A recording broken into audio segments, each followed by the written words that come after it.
चलिए जी, good afternoon. बहुत दिनों के बाद मिल रहे हैं हम। और नेक्स्ट हम आज फ्रेश एक चैप्टर स्टार्ट कर रहे हैं। ठीक है, चैप्टर का मेरे को नंबर बोलना। चैप्टर नंबर कौन सा है? 18th। चैप्टर नंबर 18 +1 का bills of exchange. Chapter easy है लेकिन थोड़ा सा लेंदी है। लेंदी का मतलब इसमें ना टॉपिक आगे आगे बढ़ते चले जाते हैं। चैप्टर में ज़्यादातर क्या आने वाली है? Journal entries. सबसे पहले मैं आपको क्लियर कर देता हूँ, मार्केट के हिसाब से प्रैक्टिकली ये चैप्टर बड़ा इंपॉर्टेंट है। मतलब मार्केट में जैसे बिजनेस वाले जर्नली ये पता है किस में चलता है? मार्केट में बिजनेस टू बिजनेस, एक बिजनेस से दूसरा बिजनेस। जैसे अपने दुकानदार होते हैं तो वो किसी दूसरे दुकानदार से सामान खरीदते होंगे ना। एक दुकानदार दूसरे दुकानदार से सामान खरीदता होगा ना। तो हमेशा ना मार्केट में ना उधार चलती है। अगर आप लोग उधार नहीं देते, समझ लो आपका बिजनेस उतना नहीं चलने वाला। नॉर्मल रिटेल की कुछ दुकानें हो, केमिस्ट वाली, डॉक्टर वाली, हो सकता है वहाँ पे उधार ना भी होती हो, वो बात नहीं हो रही। बड़े बड़े बिजनेस जैसे लक्कड़ वाले हो गए, प्लास्टिक वाले हो गए, कोई भी बड़े बड़े बिजनेस लगा लो, तो एक बिजनेस दूसरे बिजनेस को हमेशा ट्रस्ट के सहारे, उधार के सहारे चलता है। तो उस उधार को कवर अप करने के लिए एक प्रूफ होना चाहिए। कोई ना कोई तो लीगल डॉक्यूमेंट होना चाहिए ना, कल को सामने वाला पैसा ना दे। समझ लो जैसे अब हमारा था, जीरकपुर में एक पार्टी थी, उन्होंने हमारे 2.5 लाख रुपए मार लिए थे। तो पापा ने कई बार केस किया, केस के पैसे अलग लगे, पुलिस वाले को अलग दिए। तो वो 2.5 लाख तो मरा ही मरा। पुलिस वालों के या केस वालों के 30, 40, 50 हज़ार रुपये हमारे ऊपर और लग गए। रीज़न क्या निकला? कि आपके पास ना वैलिड डॉक्यूमेंट नहीं थे। तो उस डॉक्यूमेंट्स को कवर अप करता है ये वाला चैप्टर, उसको बोलते हैं बिल्स ऑफ एक्सचेंज। ठीक है, बिल्स ऑफ एक्सचेंज और कुछ नहीं होता, चेक की तरह की आइटम होती है। अब इस चैप्टर का बिना टाइम वेस्ट किए हुए मैंने आपको ये बता दिया। एक तो प्रैक्टिकली मार्केट में, प्रैक्टिकली ये बहुत इंपॉर्टेंट है। मतलब ये ऐसी चीज़ नहीं है कि आप कहो, जैसे हम 10th तक हम सीखते थे ना, सर जब हम बड़े हो जाएंगे a² b² + 2ab a-b h2o, इसका क्या ही रोल है? सब चीज़ों का रोल होता है, इसलिए आपकी स्टडी में है। तो अपने आप को अपने बड़ा, बहुत बड़ा नहीं समझना। ठीक है जी, a² + b² हमारी प्रैक्टिकल लाइफ में या नॉर्मल दुकानदार मार्केट में यूज़ नहीं होता। लेकिन जो इंजीनियर्स होते हैं या जो वो होते हैं, क्या कहते हैं, अपना साइंटिस्ट टाइप के लोग, a² + b² को यूज़ नहीं करते। वो उनकी कई तरह के एंगल इक्वेशन या कई तरह के उन्होंने चीज़ें बनानी होती हैं, तो वो एक टर्म यूज़ हो जाती है। जैसे अगर मेरे को करना है 2² मतलब कि 4 हो गया ना, मैथमेटिक में उसको a² बोल दिया जाता है। तो हमें पता है क्या लगता है कि ये कौन सा बड़े होके बहुत ज़्यादा चीज़ें काम आनी है। सिलेबस में कोई भी चीज़ें ऐसे नहीं डाली गई, हर चीज़ का रोल होता है। ऐसे ही जो इस चैप्टर का रोल है वो मार्केट में बहुत ज़रूरी है दुकानदारों के लिए। अभी आप लोगों की दुकानदारी या मार्केट प्रैक्टिकल लाइफ शुरू नहीं हुई, इसलिए आपको दिखेगा नहीं। हमने ये सारी चीज़ें एक्चुअल में देखी हुई हैं या रोजाना में हम देखते हैं। तो मार्केट में ये सब चीज़ें होती हैं, बिल्स ऑफ एक्सचेंज। तो मैं शुरू कर रहा हूँ कि होता क्या क्या सिनेरियो है यहाँ पे बिल्स ऑफ एक्सचेंज में।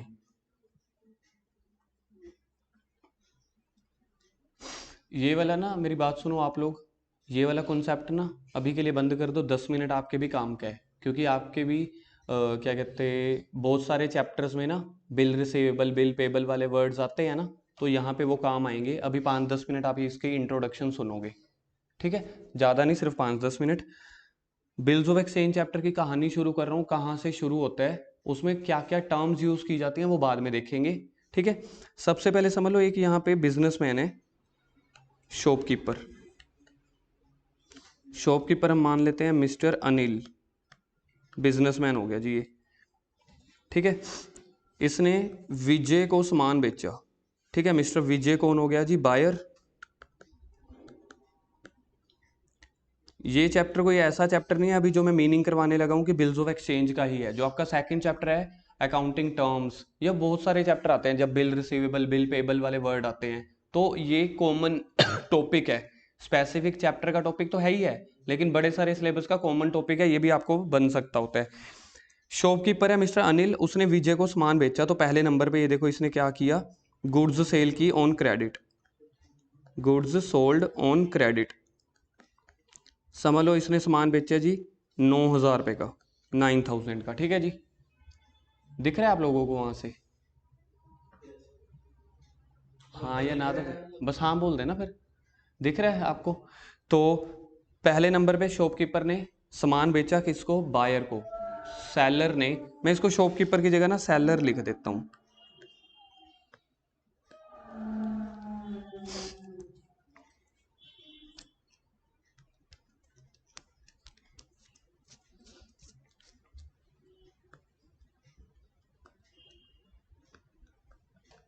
सेलर ने बायर को सामान बेचा कितने का? 9,000 रुपये का। बदले में बायर क्या था, इस बंदे का थोड़ा जान पहचान का था। कहता मेरे पास पैसे अभी नहीं है, मैं पैसे ना 3 महीने के बाद दूंगा। कहता चलो ठीक है। लेकिन सेलर जो है वो विश्वास नहीं करता। कहता मैं ना एक डॉक्यूमेंट बना रहा हूँ, उस डॉक्यूमेंट में ना मैं लिख दूंगा कि आज की क्या डेट है, मैंने क्या सामान बेचा है, बायर का नाम क्या है, फिर वो तू मुझे ना साइन करके वो डॉक्यूमेंट मेरे पास रख जाइयो। ठीक है। तो दूसरे नंबर पे क्या हुआ जी, इस वाले ने इसको क्या दे दिया? बिल दे दिया। इसको बोलते हैं बिल रिसीवेबल। जो सेलर है उसको पैसे मिलने हैं ना, तो सेलर इस बिल को बोलता है बिल रिसीवेबल।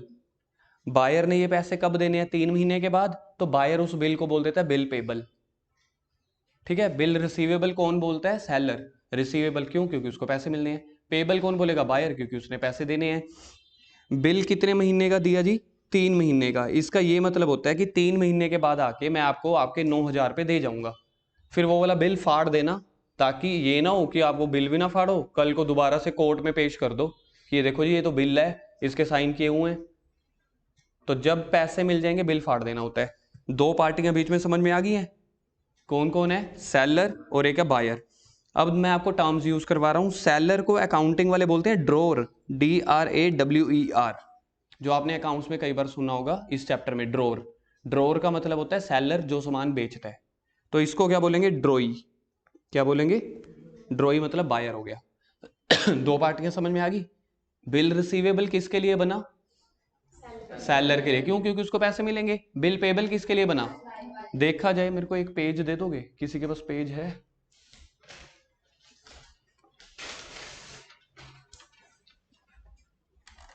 देखो बिल यही का यही है, एक ही बिल है। इसी बिल को ही एक बंदा बिल रिसीवेबल के नाम से काउंट कर रहा है, दूसरा बंदा इसी बिल को ही बिल पेबल के नाम से काउंट कर रहा है। जिसने पैसे देने हैं उसी के लिए यही बिल बिल पेबल हो गया, जिसको मिलने हैं उसी के लिए ये हो गया बिल रिसीवेबल। अब जी कहानी में आती है एक तीसरी party, third party. Third party यहां पे बैठी है जी, बैंक। थर्ड पार्टी कौन है? बैंक। जो सेलर है ना, ये बड़ा उतावला है। उतावला समझते हो? उत्सुक मतलब इससे इंतजार नहीं होता यार। 9,000 रुपये का बिल पड़ा है मेरे पास, 9,000 रुपये का बिल पड़ा है। 9,000 को ना आप अमाउंट बदल के 90,000 कर रहे हैं, ताकि थोड़ी भारी भरकम अमाउंट हो। 90,000 रुपये का ये बिल है जी, 90,000 का सामान बेचा हुआ है उधार। अब जो सेलर है इसने आगे अपने भी तो पार्टियों को पैसा देना होता है ना।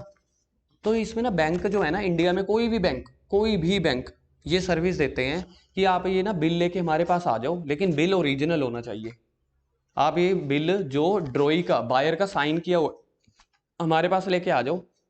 आपको पैसे 3 महीने बाद मिलने, हम आपको आज ही दे देंगे, लेकिन हम थोड़ी सी कमीशन काटेंगे। सेलर को इस बात का पता था, तो सेलर गया बैंक के पास। तीसरे नंबर पे सेलर गया बैंक के पास। तो बैंक से वो क्या करके आ गया? बैंक को बिल दे आया। ये वाला बिल अब ये बैंक को दे आया। लो जी, बैंक ने बदले में क्या किया? कुछ कमीशन काटी। कमीशन ना परसेंटेज में होती है, मतलब 10%। तो 90,000 का 10% इंटू 3/12। 3 महीने पहले पैसे मिल रहे हैं ना, तो इंटू 3/12 भी करेंगे। जैसे डेप्रिसिएशन निकालते थे ना, वैसे डेप्रिसिएशन याद है? कभी कभी 7 मंथ की निकालते थे, कभी 9 मंथ की। कैसे निकालते थे? 10,000 इंटू 10% इंटू 9/12। ये भी ऐसे निकालते हैं। मैंने वैसे ही मान लिया कि डिस्काउंट निकली 2,000 पे। तो बैंक ने क्या किया? पहले तीसरे नंबर पे ये बैंक के पास गया। जब ये बैंक से पैसे लेके आया, इसको बोलते हैं डिस्काउंट द बिल। क्या बोलते हैं इसको? Discounting the bill. बिल को डिस्काउंट करवा लिया, मतलब पैसे लेके आ गए। तो चौथे नंबर पे जब उसने डिस्काउंट करवाया, बैंक ने कितने पैसे दे दिए? फोर्थ नंबर पे 88,000 रुपीज। 2,000 रुपये बैंक ने कमीशन काट लिए। यहां तक समझ में आ गया? अब 3 महीने बीत गए। टिंग टिंग टिंग टिंग टिंग, 3 महीने बीत गए। 3 महीने के बाद मुझे बताओ पैसे किसने पे करने हैं इस पूरे सिनेरियो में? ड्रॉई ने, यानी कि विजय ने ना। अब विजय ने पैसे किसको देने हैं? विजय विजय पैसे बैंक को नहीं देगा। विजय ना पहले अपने सेलर को फोन करेगा, कहता आपके पैसे मैं देने आ रहा हूँ। कहते ठीक है जी, पैसे देने आए। कहता बिल तो दो। कहता बिल तो है नहीं। कहते फिर नहीं मैं पैसे दे सकता, मैं तो बिल के अगेंस्ट पैसे दूंगा, क्योंकि मैंने बिल भी तो फड़वाना है ना, कैंसिल करवाना है। कहता वो ना मैंने बैंक से डिस्काउंट करा लिया था। फिर कहता तेरे को काहे के पैसे दूं, तुझे तो तेरे पैसे मिल गए ना। तो कहता मैं बैंक के पास जा रहा हूं। तो ड्रॉई 5वें नंबर पे कहां पे जाएगा जी, इस बैंक के पास जाएगा। इसको टोटल पैसे पे कर देगा। कितने, 88,000 के 90,000? ये तो 90,000 ही देगा ना यार। देखो बायर का तो कोई भी डिस्काउंट नहीं है ना, बायर को तो 90,000 रुपए देने थे 3 महीने के बाद, 3 महीने बीत गए। अगर बैंक वालों को भी 88,000 मिले, फिर तो बैंक वाला क्या के लिए बैठा है, वो तो अपने भांडे बिकवाने के लिए बैठा है, पैसे बांट देगा सबको। ये तो कमीशन खाने के लिए बैठा है ना। उसने सेलर को 88,000 दे दिए थे, बदले में अब उससे 90,000 उसको मिल जाएंगे बायर से। ये होती है कहानी बिल्स ऑफ एक्सचेंज की, सबसे सिंपल। आप लोगों के लिए बस इतना ही था, ठीक है। बिल रिसीवेबल और बिल पेबल का मीनिंग मेनली मैंने आपको समझाना था, और ड्रॉर या ड्रॉई का, ठीक है। लेकिन कहानी इसकी यहाँ पे नहीं खत्म होती। आप लोगों ने अब अपना करना है कर लो, यहाँ देखना है यहाँ देख लो, आपकी मर्जी है। मेरे को अब बिल किसके पास था, बैंक के पास। बैंक के पास अब पैसे आ गए ना, तो बैंक अब क्या करेगा, वो वाला बिल किसको दे देगा वापस, बायर को। बायर चाहे उसको फाड़ दे, चाहे अपने पास संभाल के रख ले, वो बायर की मर्जी है, क्योंकि बायर ने बिल के अगेंस्ट पैसे दे दिए। अब देखो इस पूरे सर्कल में पैसे कौन कमा गया, बैंक 2,000 रुपए की कमीशन कमा गया, क्योंकि उसका काम है। सेलर को उसके पैसे चाहिए थे, उसके पैसे मिल गए। अगर वो 3 महीने वेट कर लेता उसको पूरे 90,000 मिल जाते, लेकिन उसको जल्दी चाहिए थे ना, तो जल्दी के चक्कर में थोड़ा सा तो नुकसान करना पड़ेगा। तो उसमें ना सेलर कभी भी वो नहीं होता, मतलब निराश नहीं होता। कोई नहीं, 1-2 हज़ार कट गए ना, उसको हमेशा जल्दी से जल्दी पैसे चाहिए होते हैं। बायर को 3 महीने का उधार पीरियड मिलना था, क्रेडिट पीरियड, बायर को क्रेडिट पीरियड मिल गया। बायर ने पैसे चाहे सेलर को देने हो चाहे बैंक को, बायर कहेगा मेरे को क्या है, मेरे को तो पैसे ही देने हैं 90,000। अब इस केस की यहां तक कहानी समझ आ गई है। इस कहानी में अगर इस कहानी में पैसे ना देने जाता बायर बैंक को, तो फिर उसको बोल देते हैं बिल डिसऑनर हो जाना। ठीक है, मेरी बात सुनो। 5वें नंबर पे कौन कर रहा है, देखना ऊपर, बायर पे कर रहा है बैंक को ना। समझ लो पे करने ही नहीं आया, तो जब पैसे पे करने नहीं आया और टाइम पीरियड चला गया ना, उसको बोलते हैं बिल डिसऑनर हो गया। डिसऑनर होने का मतलब होता है बैंक को टाइम पे उसके पैसे नहीं मिले। फिर बैंक वाला अपने फोन घुमाएगा अपने सेलर को, अनिल जी को, कहेगा जो आप मेरे को बिल दे के गए हो विजय का, वो तो मेरे को पैसे देने नहीं आया। अब जो मैंने आपको 88,000 रुपीज दिए हैं, मेरे को वापस करो। 88 नहीं, पूरे के पूरे 90,000, क्योंकि मेरे को तो 90,000 मिलने चाहिए ना 3 महीने के बाद।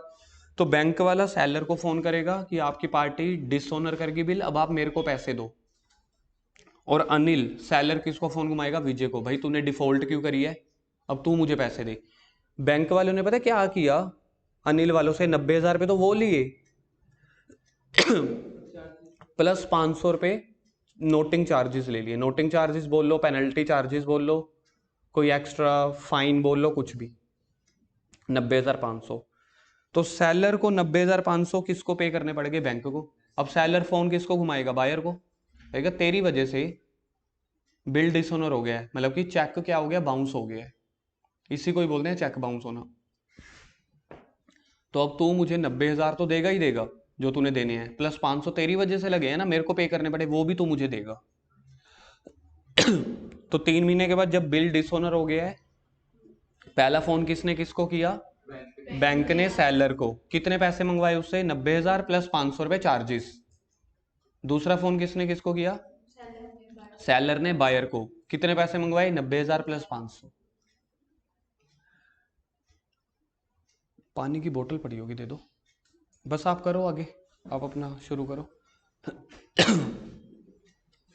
इस कहानी को थोड़ा और आगे घुमा रहे हैं। समझ लो सेलर के पास एक नहीं है, दो नहीं है, 3 बिल हैं, 4 बिल हैं, 5 बिल हैं, समझ लो एक से ज्यादा बिल हैं। सेलर क्या क्या ऑप्शन रख सकता है, अगर सेलर को 2,000 का नुकसान नहीं करना, तो सेलर क्या करे। सेलर को भी 2000 का नुकसान हुआ था ना जब वो डिस्काउंट करवा के आया था बैंक से। अगर सेलर नुकसान नहीं कराना चाहता, अगर वो नुकसान नहीं करवाना चाहता तो वो 3 महीने वेट कर लेगा। 3 महीने वेट करेगा, बायर को कहेगा पूरे के पूरे 90,000 मेरे को दे जा। एक ऑप्शन ये होता है कि वो पूरा वेट करे मैच्योरिटी तक। दूसरा होता है वो बैंक से डिस्काउंट करा ले। तीसरा, सेलर ने भी तो आगे किसी को पैसे देने होते हैं। तो चौथी पार्टी, सेलर ने आगे किसी और पार्टी को अगर पैसे देने हो, फोर्थ पार्टी, इसको बोलते हैं एंडोर्सी। एंडोर्सी का मतलब होता है सेलर ने भी तो कहीं ना कहीं से सामान खरीदा होगा ना, उसको भी तो पैसे देने होंगे कि नहीं। तो सेलर क्या कर सकता है, 6वें नंबर पे बिल को एंडोर्स कर सकता है। एंडोर्स करने का मतलब होता है दे देना, मतलब एक हाथ बायर से आया, एंडोर्सी को दे दिया। तो एक ये केस हो सकता है। पहले अब आप इसको बनाओ जल्दी से, बिल्स ऑफ एक्सचेंज की इंट्रोडक्शन।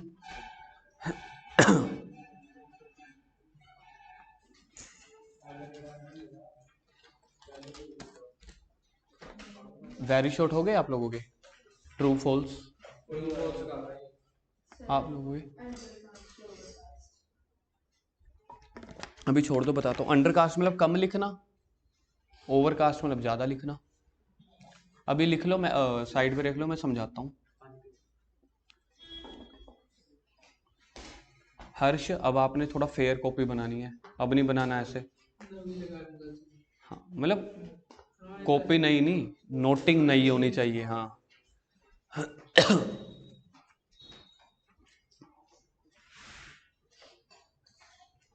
ये मैंने फोर्थ पार्टी पता है ना क्यों लिख दिया। फर्स्ट पार्टी सेलर, दूसरी पार्टी बायर, तीसरी पार्टी बैंक, चौथी पार्टी एंडोर्सी।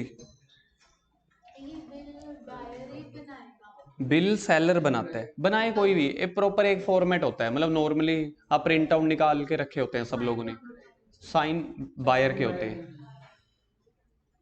नॉर्मली क्या होता है, हर कंपनी का ना लेटर हेड होता है। लेटर हेड मतलब मेरी कंपनी का जैसे एक डॉक्यूमेंट हो गया, मैं उसी पे बना देता होता हूँ। हाँ हाँ, और ऊपर कई बार वो स्टैंप टिकट भी लगा सकते हैं, या आप एफिडेविट पे भी बना सकते हो। मतलब इस हिसाब से आपने बनाना है, कोई सरकारी डॉक्यूमेंट जरूर लगाना है।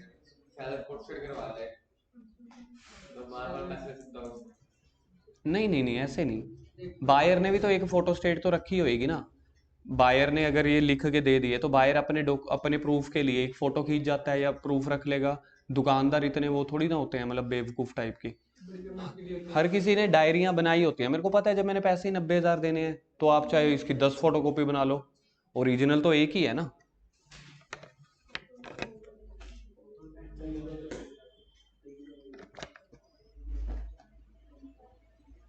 बनाओ डिंपल। पहला इस पे है, देखो फर्स्ट, सेलर से बायर की तरफ, गुड्स सोल्ड ऑन क्रेडिट। अगर ये सारी चीजें कैश पे होती ना, हमने सामान पहले दिन कैश पे बेचते, फिर ये वाली पूरी कोई कहानी ना आती, कोई बिल की जरूरत ही ना पड़ती। हाँ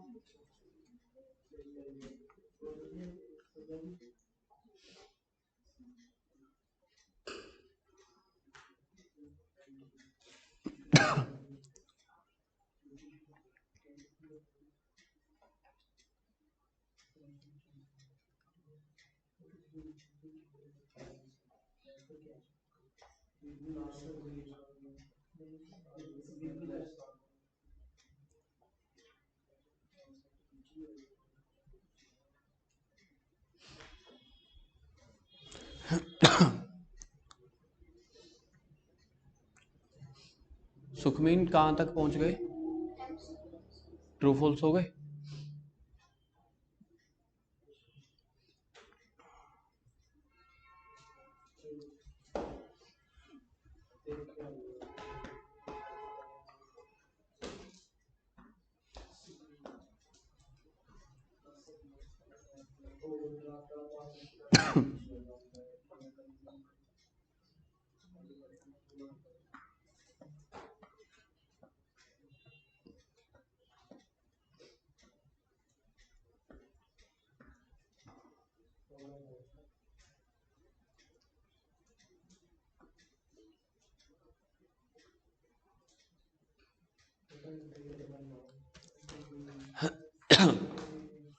बन गया।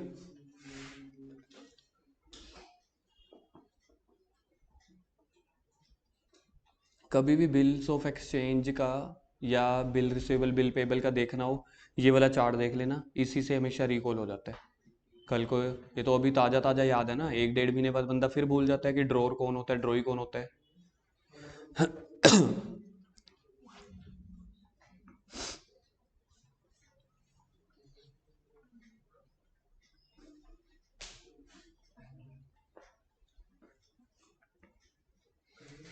मनन थोड़ा फास्ट बन गया, आगे लिखो। ड्रॉर, ये एग्जाम में क्वेश्चन भी आ चुका है। ड्रॉर, ड्रॉई और एक बार एंडोर्सी, मतलब ऐसे 3 वर्ड आए थे, ड्रॉर, ड्रॉई और एंडोर्सी का मीनिंग बताओ। 3 नंबर में आया था, तो एक एक 2 2 लाइनें आपको बतानी होती हैं। Drawer means seller of goods,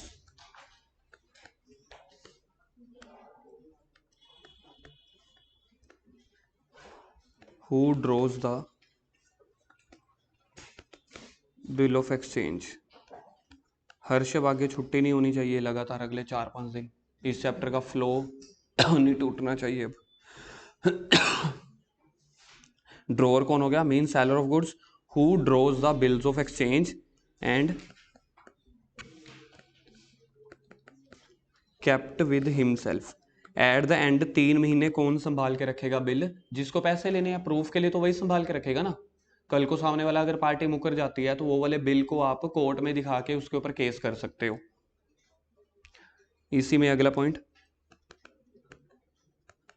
this bill is known as, अगर सामने वाला पे नहीं कर पाया तभी तो आप इसी बिल को कोर्ट में दिखा के उसके वो क्या कह सकता है, अगर पैसे नहीं है फिर आगे जेल में जाएगा, फिर उसकी पर्सनल है, फिर उसकी पर्सनल प्रॉपर्टी बिकवाएंगे। अगर फिर भी कुछ नहीं होता फिर तो पैसे गए। हाँ, तो मार्केट में इतना नुफा नुकसान तो चलता ही है, लेकिन कुछ ना कुछ तो उससे वसूल कर ही लेंगे ना। कुछ नहीं वसूल होएगा तो आपसे कई तरह की सेटलमेंट हो जाती हैं। 2 महीने तो मेरे पास अब जॉब कर, कुछ और कर। जैसे अपन मूवीज में नहीं देखते, रेस्टोरेंट में बिल ना चुका पाए तो लास्ट में बर्तन नहीं मांज रहा होता। एट द एंड थोड़ी बहुत सेटलमेंट तो होती है, लेकिन अगर कहो कि नुकसान होने के चांसेस हैं वो तो रहेंगे रहेंगे बिजनेस में। अगर आपको दुकान खोलनी है तो प्रॉफिट लॉस होने के चांसेस तो रहते ही रहते हैं। ये तो अपने बिजनेस के एंटरप्रेन्योर में भी तो यही सीखा था ना, रिस्क तो रहेगा ही रहेगा बिजनेस में। This bill is known as bill receivable for drawer.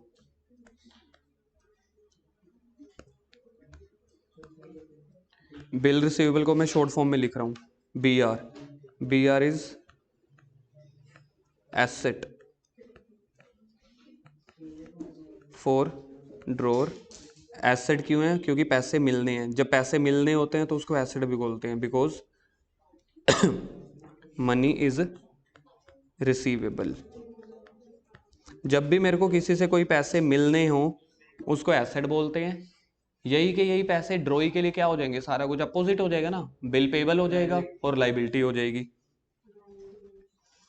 आगे point number 2, drawee means buyer of goods and, देखो ऊपर वर्ड मैंने क्या लिखा था, ही ड्रॉज लिखा था, देखना है ना, हु ड्रॉज। जो ड्रॉर होता है वो बिल बनाता है कि मैंने इतने का सामान बेचा, इतना इतना इतना, फिर उसको कहता है यहाँ पे अंगूठा लगा या साइन कर, ये है, फिर वो साइन करता है, यानी कि उस बिल को एक्सेप्ट कर रहा है।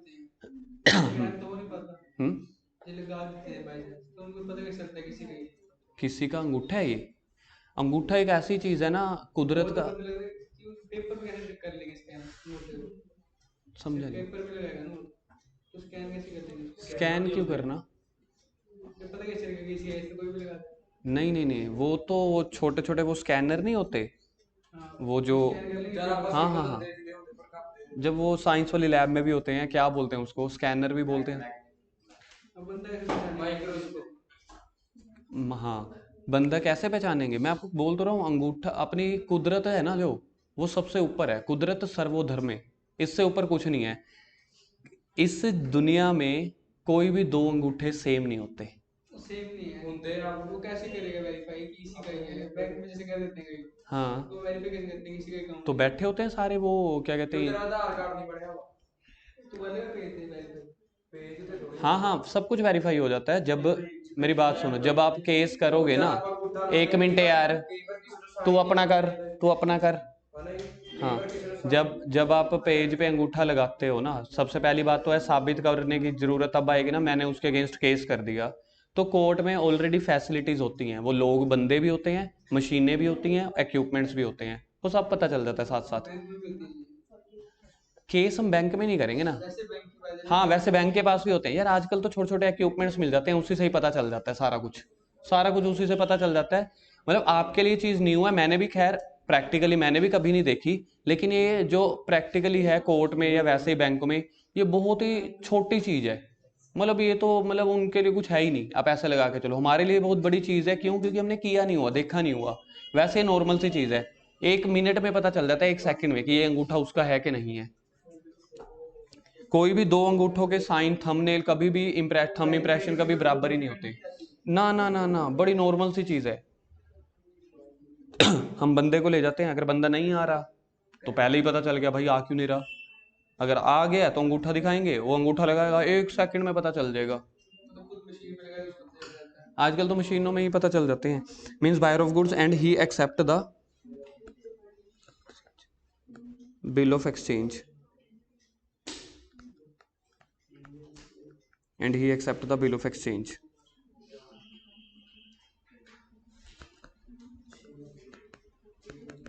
This bill is called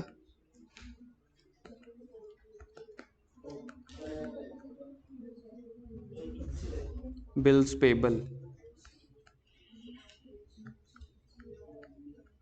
for DROI, and it is, अच्छा बिल पेबल है तो ये ड्रॉई की एसेट होगी कि लाइबिलिटी होगी?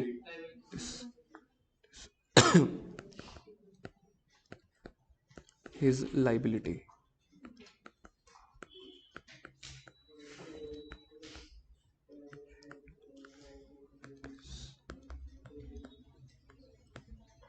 Because amount is payable. हाँ, जो मैं तीसरा कह रहा था ना, पेपर में क्या आया था, ड्रॉ, ड्रॉई, और तीसरा आया था पेई।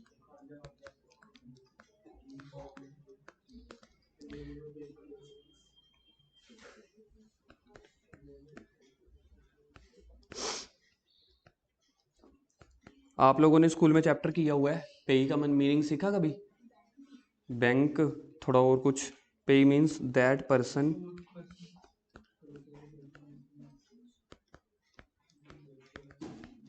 Who receives the money receive करके वही बिल। At the end. मतलब पेई बस और कुछ नहीं है, एक नेम है। अगर लास्ट में पैसे ड्रॉर को ही मिल गए सेलर को, तो उसको पेई बोल दिया जाएगा। अगर लास्ट में पैसे बैंक को मिले, जैसे बैंक से डिस्काउंट करवा लिया था ना, पैसे बैंक को मिले, तो बैंक को पेई बोल दिया जाएगा।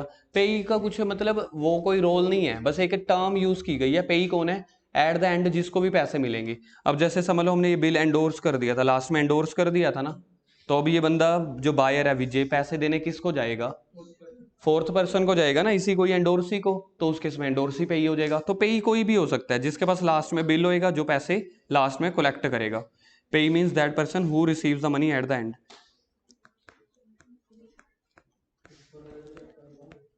पेई मे बी ड्रॉर, बैंक, और एंडोर्सी एटसेट्रा।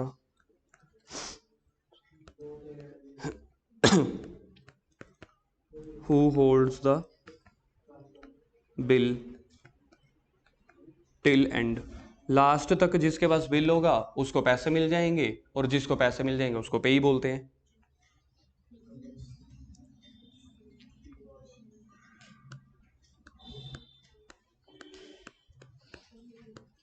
एंडोर्सी कौन होगा? That person to whom bill is given या एंडोर्स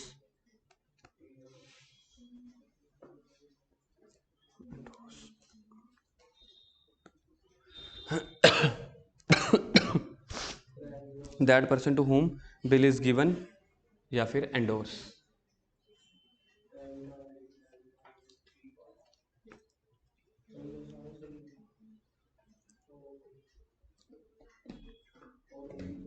अब एक और चीज़ बता रहा हूँ, बस एक एग्जांपल देख लेना। एक एग्जांपल लिखो, for example bill is drawn on 1/1/2022 for 4 months. Find bill maturity date. हाँ, तो बिल की मैच्योरिटी डेट क्या हुई? अप्रैल जनवरी का महीना पूरा जैन हो गया, जनवरी फरवरी मार्च अप्रैल, ठीक है, 1 मई। 3 दिन इसमें ना ग्रेस पीरियड के दे दिए जाते हैं, मतलब हम 3 दिन की आपको मोहलत दे रहे हैं, तो 3 दिन एक्स्ट्रा दे दिए, तो 1 से 1 4th मई बन गई ना, तो लास्ट डेट बन गई 4th मई, that is 3 days grace period. बंदे ने डेज का हिसाब रखा हुआ, डेज से होगा। हाँ हाँ, अगर डेज से हिसाब रखा हुआ है तो डेज के हिसाब से होगा। फिर 26 रिपब्लिक डे है, हाँ, वो भी करेंगे। ये अभी मैंने एक सिंपल एग्जांपल करा दिया, वो भी बताऊंगा कि अगर बाय चांस नेशनल हॉलीडे है तो एक दिन पहले काउंट करोगे कि एक दिन बाद। अगर बिल बैंक के पास पड़ा हुआ, अगर बिल बैंक के पास पड़ा हुआ, बैंक बंद होगा ना उस दिन। और दूसरी चीज़ क्या होती है, गवर्नमेंट ये मान के चलती है कि जो नेशनल हॉलीडे है, जैसे 2 अक्टूबर हो गई, 2 अक्टूबर, 26 जनवरी, तो उस दिन हम ये मानते हैं बैंक वाले डीलिंग नहीं कर रहे, तो आप भी डीलिंग मत करो। इसलिए उन्होंने ना अलग से रूल बना दिए हैं कि उससे अगले दिन करोगे या पिछले दिन, ये जानने के लिए हम कल तक जुड़े रहेंगे। आज के लिए बस इतना ही।